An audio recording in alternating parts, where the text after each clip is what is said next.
নমস্কার, সৃষ্টি রঞ্জনার ইউটিউব চ্যানেলে আপনাদের সবাইকে স্বাগত। আমাদের এবারের নিবেদন রবীন্দ্র ভাবনায় স্বামী বিবেকানন্দ। 19 শতকের একই সময়ে উত্তর কলকাতায় জন্মগ্রহণ করেছিলেন বিশ্বকবি রবীন্দ্রনাথ ঠাকুর এবং স্বামী বিবেকানন্দ। এই দুইজন বিশ্ববিখ্যাত বাঙালি মনীষী তাদের কর্মকাণ্ডের জন্য পৃথিবীর ব্যাপী খ্যাতি অর্জন করে ভারতবর্ষকে বিশ্বের দরবারে তুলে ধরেছিলেন অনন্য উচ্চতায়। সমগ্র পৃথিবীতে দুভাবে তাঁরা ভারতের নাম উজ্জ্বল করেছিলেন। একজন সাহিত্যে নোবেল বিজয়ী জগৎবিখ্যাত কবি, অন্যজন আন্তর্জাতিক ধর্মসভায় ভারতের আধ্যাত্মিক শক্তির প্রতিভূ বীর সন্ন্যাসী স্বামী বিবেকানন্দ। বিবেকানন্দ ভারতবর্ষকে দেখতে চেয়েছিলেন আধ্যাত্মিক উন্নতির শিখরে। তাঁর লক্ষ্য ছিল হিন্দু ধর্মকে বিশ্বসভায় সুমহানভাবে প্রতিষ্ঠিত করা। শিকাগো ধর্ম সম্মেলনে তিনি তা করতেও পেরেছিলেন। সকল ধর্ম ও প্রবর্তকদের প্রতি তাঁর ছিল অকুণ্ঠ সহমর্মিতা। অপরদিকে ইহ জাগতিক কর্মের সাথে নিবিড় যোগ ছিল ঠাকুরবাড়ির। তাঁরা ছিলেন ব্রাহ্ম হয়েও রবীন্দ্রনাথ আকৃষ্ট হয়েছিলেন বিবেকানন্দের মতাদর্শে। রবীন্দ্রনাথ বলেছিলেন, if you want to know India, read Vivekananda.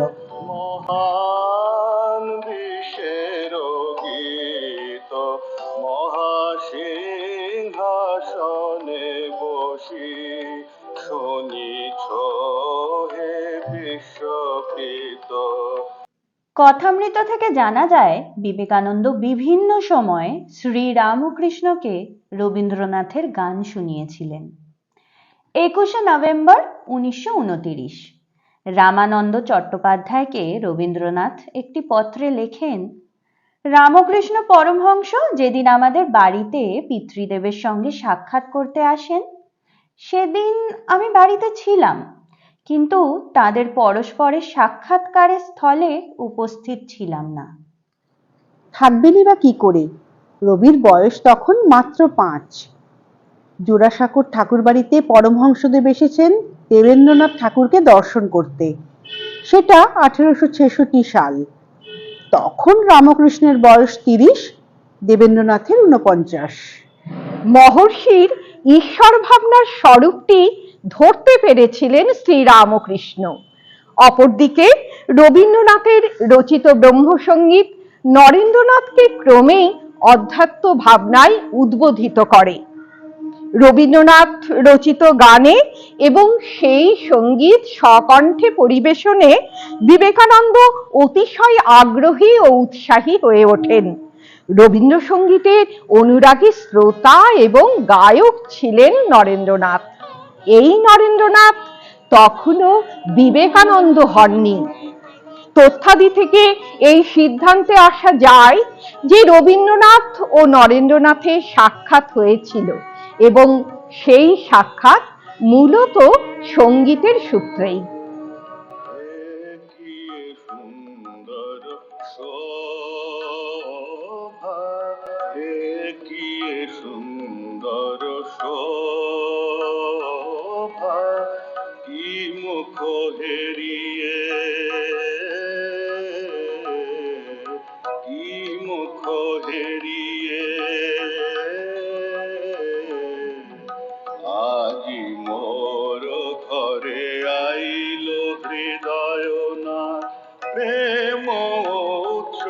উথলিল আজি কি সুন্দর শোভা।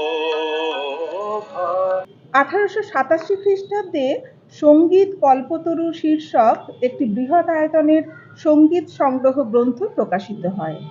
বইটির একটি দীর্ঘ ভূমিকা লেখেন নরেন্দ্রনাথ। এই সংকলনে রবীন্দ্রনাথের 10টি গান মুদ্রিত হয়। দেখে রে জগৎ মেলিয়া নয়ন, দুই হৃদয়ে নদী একত্রে মিলিল যদি, একবার তোরা মা বলিয়া ডাক, ওই বিষাদিনী বীণা আই সখী, ভারত রে তোর কলঙ্কিত পরমাণু রাশি, কালী কালী বলরে আজ, গগনের খালে রবি চন্দ্র দীপক জলে, তোমারই তরিমা সপিনু দেহ, গহন কুসুম কুঞ্জ মাঝে, গোলাপ মোরের বর, ওই কবির সখী কবে, বল গোলাপ মোরের বর, ওই কবির সখী কবে, ফুল ফুটেছে চারিপাশ, রাত আসিছে সুধাস, বায়ু ফেরিছে মৃদু শ্বাস, পাখি গাইছে মধুর রবে, তুই কবির সখী কবে। 28 জানুয়ারি 1899 একটি চা পানের সভায় আমন্ত্রিত হয়ে রবীন্দ্রনাথ এসেছিলেন বিবেকানন্দ। 30 জানুয়ারি মিস জোসেফিন ম্যাকলাউডকে লেখা নিবেদিতার চিঠি থেকে জানা যায়, On Saturday also, I had a sort of unarranged party. Mrs. P.K. Roy and young Mr. Mukherjee, Mr. Mohini, and the poet Rabindranath, and presently Swami with Dr. Mohendralal Sarkar. It was quite a brilliant little gathering, for Mr. Tagore sang 3 of his own compositions in a lovely tenor, and Swami was lovely.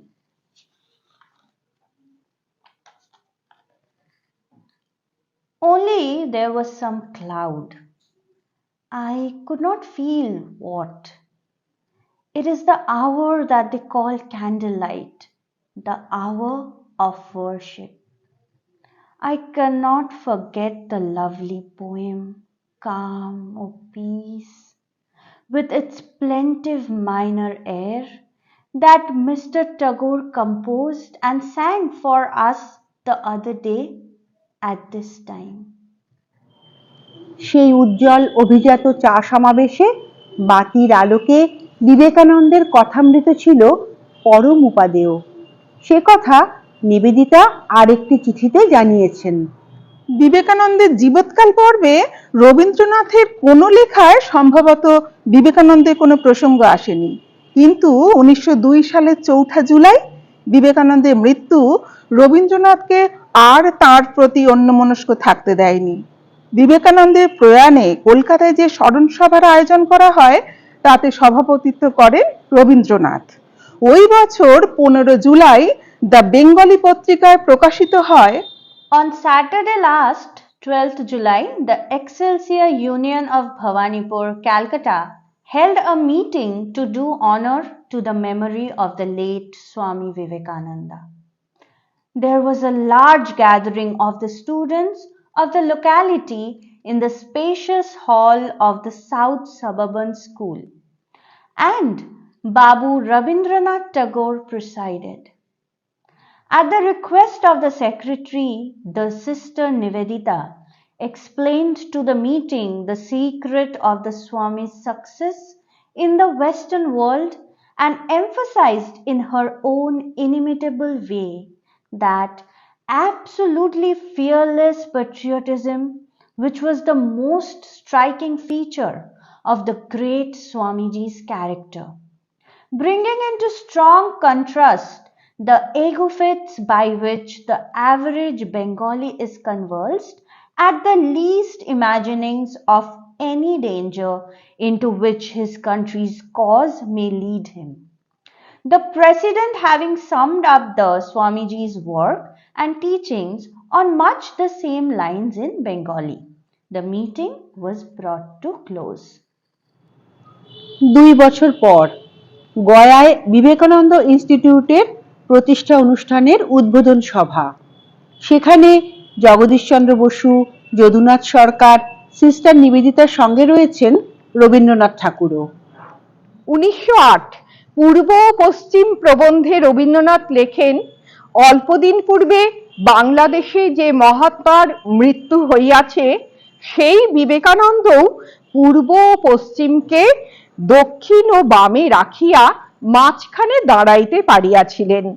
ভারতবর্ষের ইতিহাসের মধ্যে পাশ্চাত্যকে অস্বীকার করিয়া ভারতবর্ষকে সংকীর্ণ সংস্কারের মধ্যে চিরকালের জন্য সংকুচিত করা তাহার জীবনের উপদেশ নহে। গ্রহণ করিবার, মিলন করিবার, সৃজন করিবার প্রতিভাই তাহার ছিল। তিনি ভারতবর্ষের সাধনাকে পশ্চিমে, পশ্চিমের সাধনাকে ভারতবর্ষে দিবার ও লইবার পথ রচনার জন্য নিজের জীবন উৎসর্গ করিয়াছিলেন।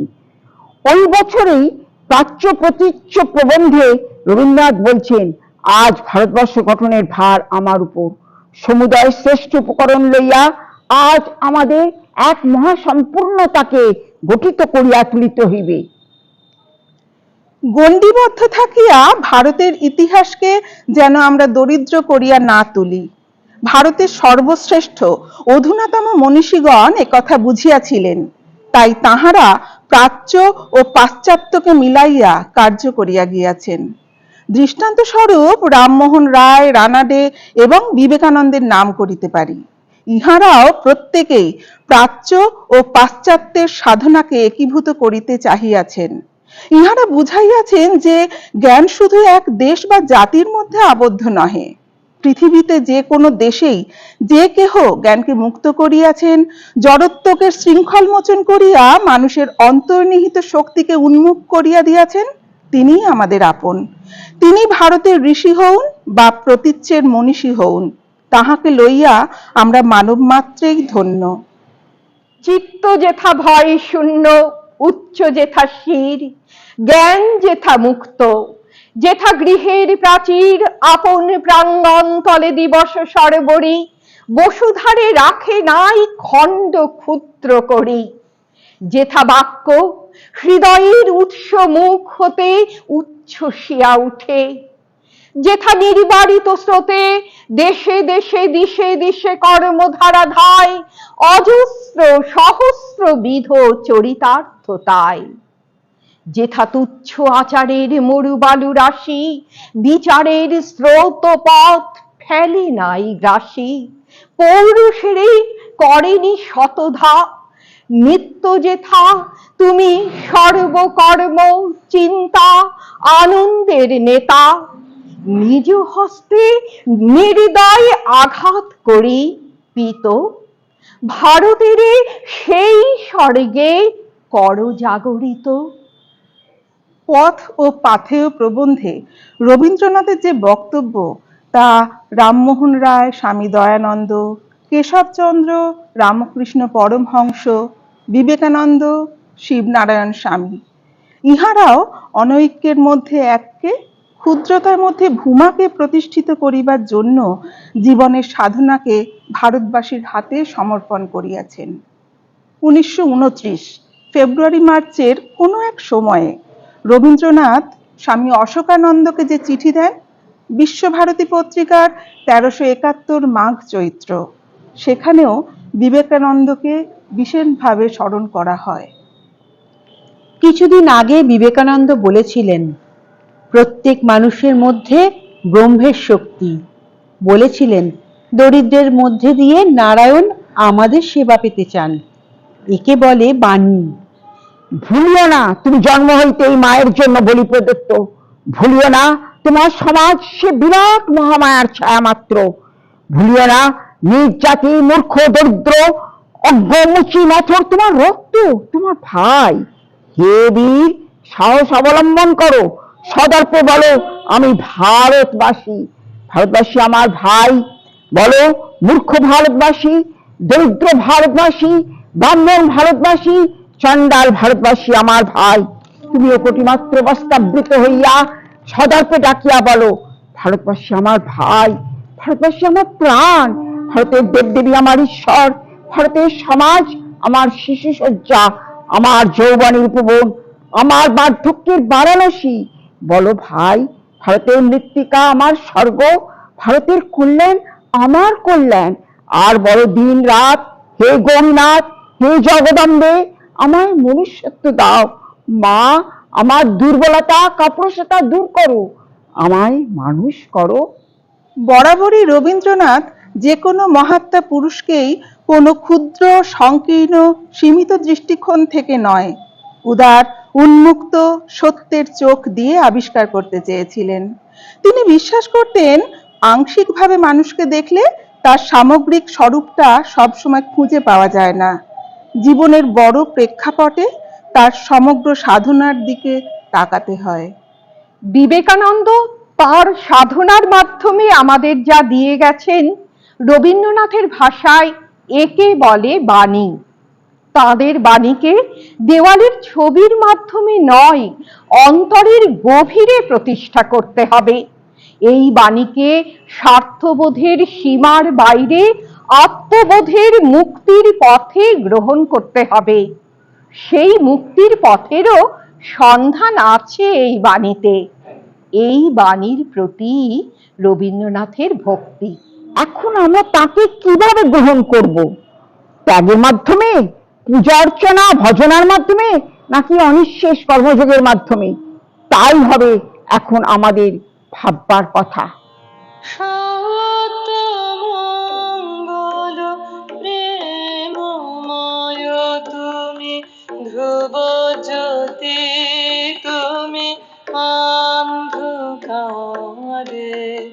তুমি সদা যার হৃদে বিরাজ, দুঃখ জ্বালা সেই পাশরে, সব দুঃখ জ্বালা সেই পাশরে, সত্যমঙ্গল প্রেমময় তুমি, ধ্রুব জ্যোতি তুমি, অন্ধকারে